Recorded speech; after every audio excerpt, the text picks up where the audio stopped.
Shri Sudhanshu Trivedi to initiate the discussion. You avail the opportunity when time comes. And honorable members, I will accommodate as many members as would be keen to participate. I also request the members, this unfortunate incident has reflected concern all over the country, and therefore let us come out with proper diagnosis, proper suggestions, constructive suggestions. Shri Sudhanshu Trivedi. माननीय सभापति महोदय, आज 19 minutes. 19 minutes. One line. Shekhar ji, one line. जी। माननीय सभापति महोदय, आज मैं बहुत भारी मन से इस विषय के ऊपर अपना विचार रखने के लिए आपके समक्ष प्रस्तुत हूं। एक इस विषय में महत्वपूर्ण बात यह है कि इस विषय पे सभी तरफ से एक समान कंसर्न उभर कर सामने आ रहा है। इस सदन में हम इस विषय पे चर्चा कर रहे हैं, दूसरे सदन में भी इस विषय पे कार्य स्थगन प्रस्ताव के नोटिस हैं, जिसमें कांग्रेस पार्टी की तरफ से भी हैं, और इस सदन में आम आदमी पार्टी की प्रतिनिधि की तरफ से भी यह विषय लाया गया है।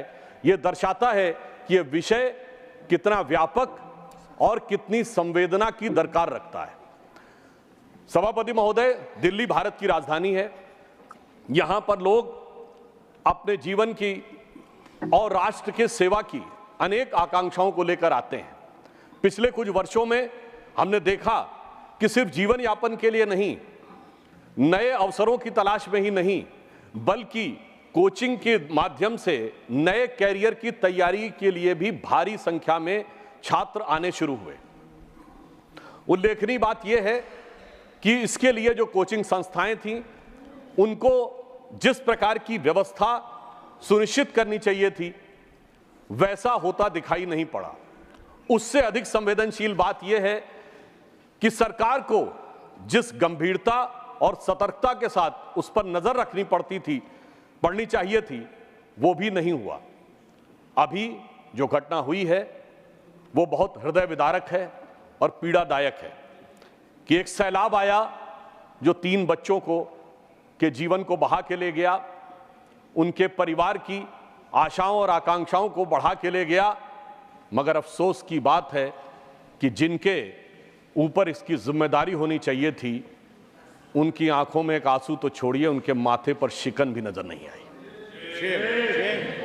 बजाय इसके कि वो नाना प्रकार से चीजों में, इस चीज में अपना बचाव और मैं कहूं कि कुछ हद तक निर्लज्जता के साथ राजनीति करते हुए नजर आए। निर्लज्जता will not go on record. Okay, मैं आपकी बात पे शब्द वापस लेता हूं। मैं कहूंगा पूरी तरीके से लापरवाही के साथ और अनुचित भावना के साथ अपना विचार या यूं कहूं भ्रम फैलाते हुए नजर आए। अब यहां पर यह बात मैं इसलिए कह रहा हूं कि अगर यह घटना अचानक हो गई होती तो हम ये मान सकते थे कि सरकार अनायास इन चीजों को समझ नहीं पाई। मैं सदन के समक्ष यह विषय आपके माध्यम से रखना चाहता हूं कि इस विषय पे संबंधित छात्रों के द्वारा अनेक कंप्लेंट्स की गई और उन कंप्लेंट्स के रिमाइंडर भी किए गए, जिसमें एक कंप्लेंट 26 जुलाई को एक छात्र के द्वारा की गई है, जिसमें उसने बहुत साफ लिखा है कि वो करोल बाग का निवासी है। राव आईएएस के बेसमेंट में परमिशन के बगैर एनओसी के क्लासरूम संचालित हो रहे हैं। मैं पूरी वो नहीं पढ़ रहा हूं। अंत में वो कहता है कि श्रीमान जी से विनम्र अनुरोध है कि इस प्रकार के बड़े बड़े यूपीएससी के कोचिंग संस्थान जो विद्यार्थियों का जीवन दांव पर लगाकर अवैध जगहों पर कक्षाओं को संचालित कर रहे हैं, इन पर कड़ी कार्रवाई की जाए। ये 26 जून का है। ये एप्लीकेशन कहां दी गई?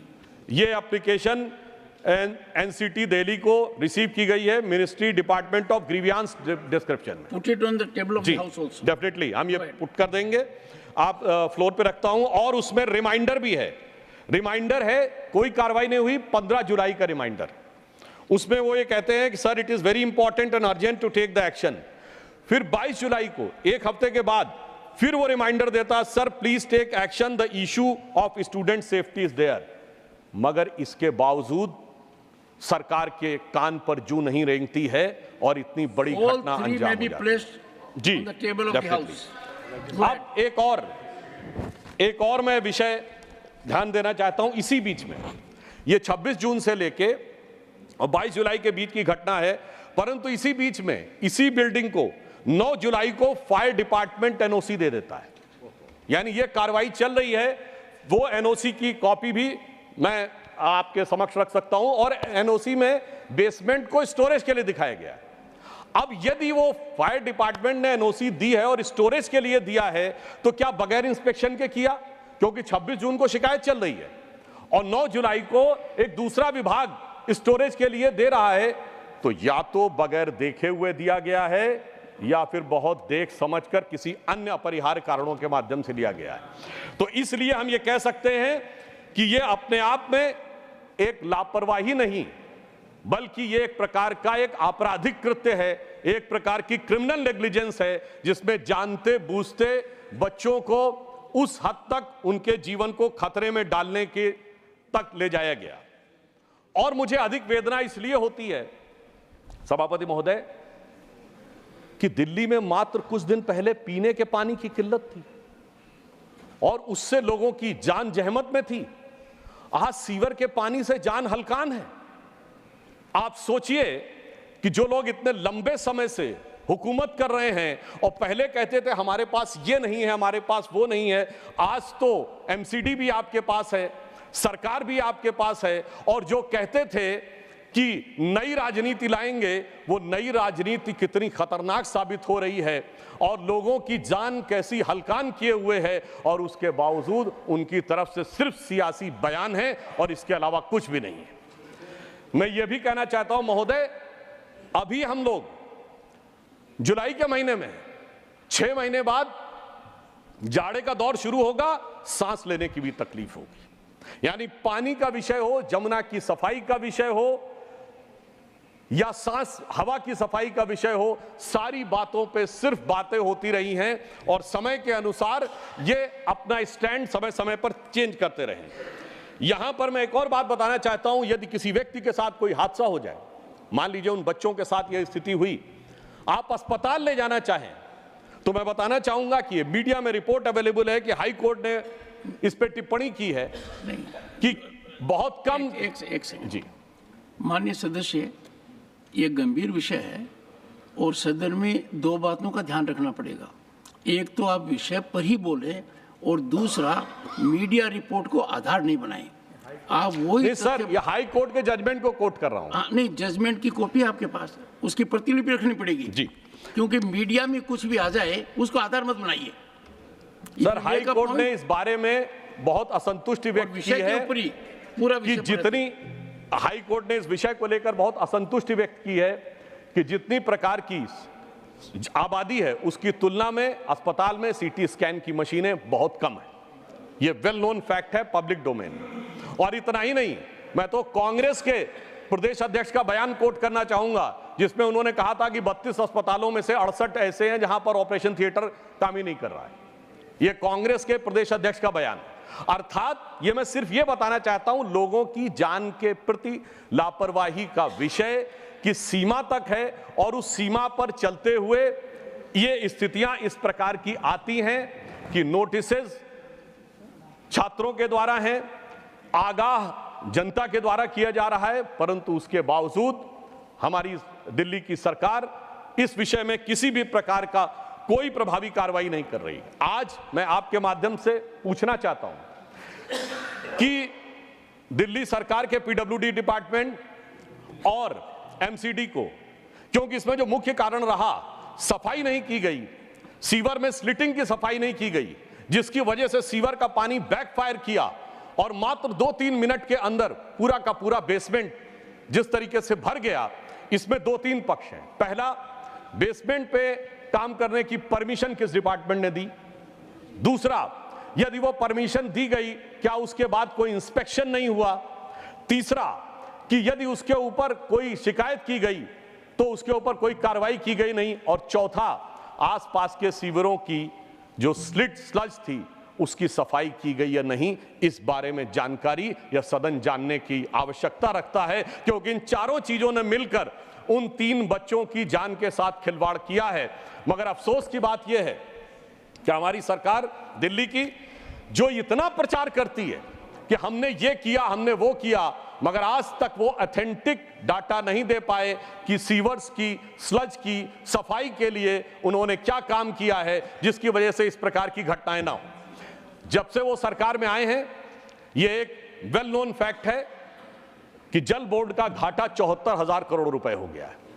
यानी एक तरफ आपके संस्थान निरंतर घाटे में जाते चले जा रहे हैं, दूसरी तरफ उसमें भ्रष्टाचार के आरोप लगते चले जा रहे हैं, तीसरी तरफ शिकायतें आती चली जा रही हैं, और इसके बावजूद भी उनके ऊपर किसी प्रकार का कोई प्रभाव नजर नहीं आ रहा है। इसलिए यह आवश्यकता है कि सदन इस विषय के ऊपर बहुत गंभीरता से विचार करे। हम यह भी आपके संज्ञान में रखना चाहते हैं कि इन चीजों के ऊपर कोई कार्रवाई न करते हुए भी सरकार किन चीजों पे कार्रवाई कर रही है। हम ये बात पूछना चाहते हैं कि इस विषय के विभागीय मंत्री, मैं उनका नाम नहीं लेना चाहता, विभागीय मंत्री हो या सरकार की तरफ से हो, क्या उन्होंने किसी प्रकार का तथ्यात्मक आंकड़ा सरकार के द्वारा जनता के सामने रखा है? नहीं रखा है। उन्होंने आकर सिर्फ बयानबाजी की है। यह दर्शाता है कि उनका उद्देश्य वास्तविकता, क्योंकि वास्तविकता तो वो मेरे विचार से सभापति महोदय सामने रखने की स्थिति में ही नहीं है, और उन्होंने इस विषय पे कितना मद में व्यय किया है, मैं आपके माध्यम से पूछना चाहता हूं कि सीवर की सफाइयों को लेकर उन्होंने कितना व्यय किया, जबकि यह बात लोगों की जानकारी में उपलब्ध है कि दूसरी चीजों पे बहुत व्यय किया है। एडवर्टीजमेंट के ऊपर 2012-13 में जब कांग्रेस की सरकार थी तो 13-14 करोड़ रुपए व्यय होता था, अब 568 करोड़ रुपए व्यय। मैं पूछना चाहता हूं कि बिल्डिंग्स के कंस्ट्रक्शन के ऊपर, जांच के ऊपर, सीवर के ऊपर कितना उन्होंने व्यय किया है 2021 में? नहीं सर, उसी पे बात कह रहा हूं। हम बिल्कुल जानना चाहते हैं, सरकार को ये देश की जनता को जानने का हक है कि यदि 50 गुना अधिक खर्चा हुआ है प्रचार में, तो कितना गुना खर्चा हुआ है सीवर की सफाई में, कितना गुना खर्चा हुआ है इन चीजों के समस्या के निदान। एक सेकंड सुनिए। नहीं, nothing will go on record. Sanjay, nothing will go on record. मौत की तारीख and it is expense. No, listen to me, one second. Nothing is going on record. Honorable member. जी. Honorable member. One second. Nothing will go on record. Please. सदन के नेताजी दोनों तरफ सुनिए। मैं सदस्यों से कहूंगा, ये अत्यंत गंभीर मुद्दा है। इस पर जब विज्ञापन की बात आई तो आप और हम सब रोज देखते हैं अखबार का पहला page coaching, second page coaching, third page coaching. इतना भारी खर्चा कहां से आता है? उस छात्र से आता है जो अपने सपने को साकार करना चाहता है। नंबर 2, मैं सदस्यों को से आग्रह करूंगा, इस पर सुझाव दीजिए। सीमित दायरा है कोचिंग का, जहां आवश्यकता इस भारत को स्किल की है, स्किलिंग के लिए इतना कुछ हो रहा है, कोचिंग एक सीमित दायरे में सभी को उसमें डाल रहे हैं। ये एक ऐसा साइलो हो गया है जो गैस चैम्बर से कम नहीं है। तो आज के दिन सदस्यों को इस ओर ध्यान देना चाहिए और आगे के मार्गदर्शन की बात करनी चाहिए। ये घटना दुखद है, पर इस घटना जो लोग 3 गए हैं उनकी आत्मा को संतुष्टि मिलेगी। यदि अगर इस सदन में हम सुझाव देंगे कि हमारे देश के नवयुवकों को कितने मौके हैं, किन किन जगह मौके हैं। मैं आपको एक बात बताता हूँ, जब मैं इसरो गया मैं आश्चर्यचकित रह गया। वहां कोई IIT का नहीं था, कोई IIM का नहीं था, सब गांव के थे, गांव के स्कूल के पढ़े हुए थे। यदि अगर हम डिसाइलो नहीं करेंगे समस्या होगी। तो Sudhanshu ji, make constructive suggestions also. Sir, मैंने यह विषय के संदर्भ में ही कहा है, क्योंकि समस्या जल निकासी के कारण हुई। जल निकासी के लिए जो PWD, MCD और जल बोर्ड जिम्मेदार है, यदि वो हजारों करोड़ के घाटे में जा रहा है तो सरकार निरंतर उस चीज पे ध्यान न देकर जहां जल निकासी की बड़ी समस्या है, यदि प्रचार पे ध्यान दे रही है तो यह विषय सदन के माध्यम से जनता के ध्यान में हम अवश्य लाना चाहेंगे। इसलिए मैंने सिर्फ यह फैक्ट रखा कि एक दिशा में 50 गुना अधिक खर्च किया गया और दूसरी तरफ वो कर्जे में दबता चला गया, उधर कोई ध्यान नहीं दिया गया जल बोर्ड के लिए। इसलिए मैंने यह तथ्य आपके संज्ञान में रखा। यहां पे मैं यह भी कहना चाहूंगा, मैं विषयांतर में नहीं जाना चाहता था, परंतु हमारे माननीय सदस्य ने कहा तो मैं यह भी कहना चाहूंगा, इसी दौर में सैकड़ों करोड़ का शीश महल बन के तैयार हो गया मगर सीवर की सफाई नहीं हो पाई। और यदि मेरी बात पे आपत्ति है हमारे सम्मानित सदस्य को, तो वो ये आंकड़ा सामने रख दें कि कितना खर्चा उन्होंने उस कंस्ट्रक्शन पे किया था और कितना इन्होंने खर्चा इस कंस्ट्रक्शन पे किया है। तो मेरे विचार से जनता के सामने दूध का दूध पानी का पानी हो जाएगा। ये बात इसलिए आवश्यक है कि ये मामला सिर्फ एक कानूनी नहीं है, यह मामला सिर्फ तकनीकी नहीं है कि कोई टेक्निकल फेलोर हो गई है, यह मामला एक जहनी सोच का है जिसमें कि लोगों की जान की कीमत के बारे में बहुत हल्के तरीके से सोचा जाता है और किसी दूसरे प्रकार की राजनीति के बारे में बहुत भारी तरीके से सोचा जाता है। मैं वैसे तो एक और आपके सामने फैक्ट रखना चाहूंगा, हो सकता है कि मेरे विरोधियों को इस बात के ऊपर बहुत आपत्ति हो, इन्होंने कई और मदों में कई गुने खर्चा बढ़ाया है। 2012-13 में वक्फ बोर्ड को 1.25 करोड़ रुपए देते थे, अब 71 करोड़ रुपए दे रहे हैं, वहां 70 गुना बढ़ा दिया है। मगर मैं पूछना चाहता हूं कि इन चीजों की सफाई के लिए, कंस्ट्रक्शन के लिए कितना गुना पैसा बढ़ाया है, इस बारे में जानकारी दें। यह दर्शाता है कि जांच हो, धन का आवंटन हो, उसके ऊपर निगरानी रखनी हो या उसके ऊपर बयान देना हो, किसी भी प्रकार की कोई संवेदना नजर नहीं आती है।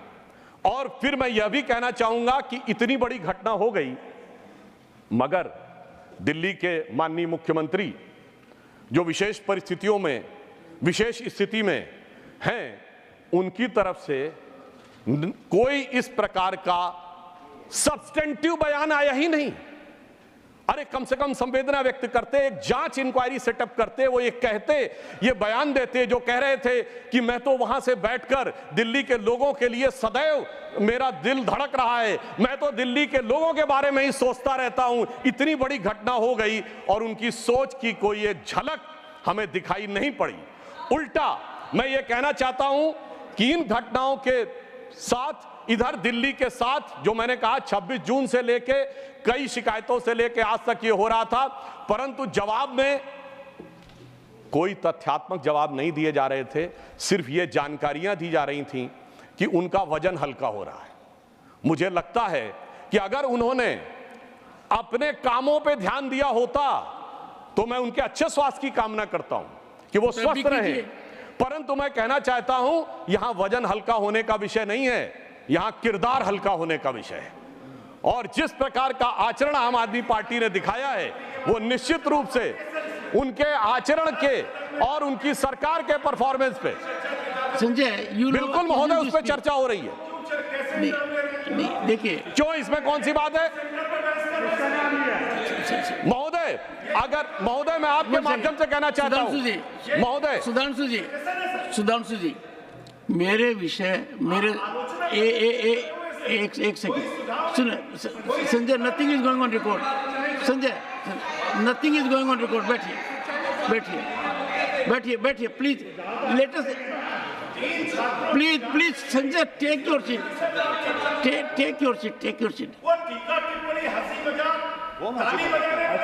हाँ वाह, देखिए, नहीं, nothing is going on record please, nothing is going on record. नहीं, नथिंग इज। हाँ महोदय, देखिए, मैं आपके माध्यम से और भी बात स्पष्ट करना चाहता हूं, यदि हमारे सम्मानित सदस्य को आपत्ति है। सरकार के मंत्री आते हैं, सरकार के विषय में बोलते हैं। मैं पूछना चाहता हूं पिछले इतने महीनों में आगे सरकार के मंत्रियों ने कितनी बार सरकार के विषय में बोला है, सरकार की कार्रवाई में बोला है, और यही विषय बोला है ना जिनको लेकर इनको आपत्ति है। मैं आपके माध्यम से यह बात पूरे देश के सामने रखना चाहता हूं कि उनके मंत्री, सरकारी मंत्री आके, जिनका काम सरकार के कार्यों के बारे में टिप्पणी देना है, वो आकर वजन हल्का होने की बात करते थे। यदि यह बात मैंने आज याद दिला दी कि उन्होंने अपने कामों पे ध्यान दिया होता तो यह स्थिति नहीं होती। तो उनको इस बात पे आपत्ति हो रही है। तो यहां पर मैं एक और बात भी कहना चाहता हूं, दुखी मन से, मगर यह भी बताते हुए कि सिर्फ बातें करने से काम नहीं होता है। कम से कम कार्य करने चाहिए, गंभीरता से करने चाहिए। उसके बाद मैं 2-3 अपने मन के सुझाव भी व्यक्त करूंगा। वो उनके लिए कहना चाहूंगा कि चंद बातें करना और मुतमई होना नहीं अच्छा। सियासत आखिरी दम तक सभी को आजमाती है, बहुत गलती की गुंजाइश नहीं होती सियासत में, जरा किरदार हल्का हो कहानी डूब जाती है।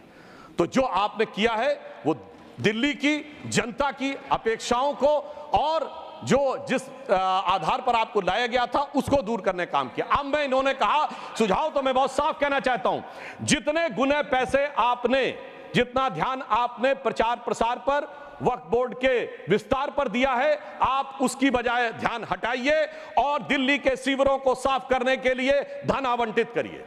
दूसरा सुझाव यह है कि कोचिंगों के ऊपर आप सारे कोचिंग संस्थानों के बारे में एक सूची लीजिए और उस सूची को लेकर यह सुनिश्चित करिए कि उन्होंने जो जो चीजें की हैं वो अपने मानकों का पालन कर रहे हैं या नहीं। और मैं आपके माध्यम से यह भी अनुरोध करना चाहूंगा कि कृपया हमारे माननीय सदस्य सदन के पटल के ऊपर क्या इस विषय पर कोई ऑथेंटिक डॉक्यूमेंट रख सकते हैं कि अब तक, यानी इस घटना होने से पहले तक, क्या उनकी सरकार ने किसी भी प्रकार का कोई भी कार्रवाई बगैर जांच के अथवा जांच के करके दिखाई है क्या?